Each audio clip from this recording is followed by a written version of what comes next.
एक गांव में एक चरवाहा लड़का रहता था। वो रोज अपने भेड़ों को लेकर पहाड़ पर चराने के लिए ले जाता था। एक दिन वो बहुत बोर हो रहा था, इसलिए कुछ मस्ती करना चाहता था और वो चिल्लाया, भेड़िया भेड़िया, बचाओ बचाओ। खेतों में काम करने वाले किसानों ने उसकी आवाज सुनी और फौरन मदद के लिए पहाड़ की तरफ भागे। कहाँ है भेड़िया, कहाँ है भेड़िया?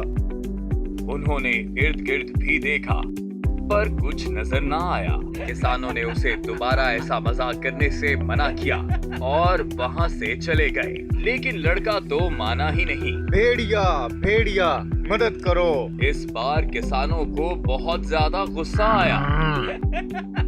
अगर दोबारा ऐसा मजाक किया तो हम मदद के लिए नहीं आएंगे।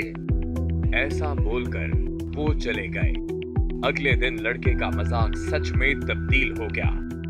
अचानक से एक भेड़िया आ गया।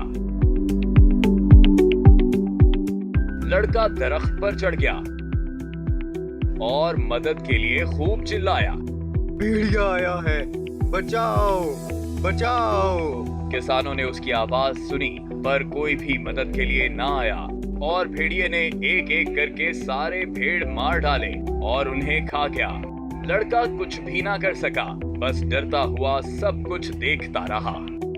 तो प्यारे दोस्तों, इस कहानी से हम ये नतीजा अखज़ करते हैं कि झूठ कभी नहीं बोलना चाहिए। ये बहुत बड़ा गुनाह है। अगर आपका झूठ एक बार साबित हो जाए तो कोई कभी भी आपका यकीन नहीं करेगा।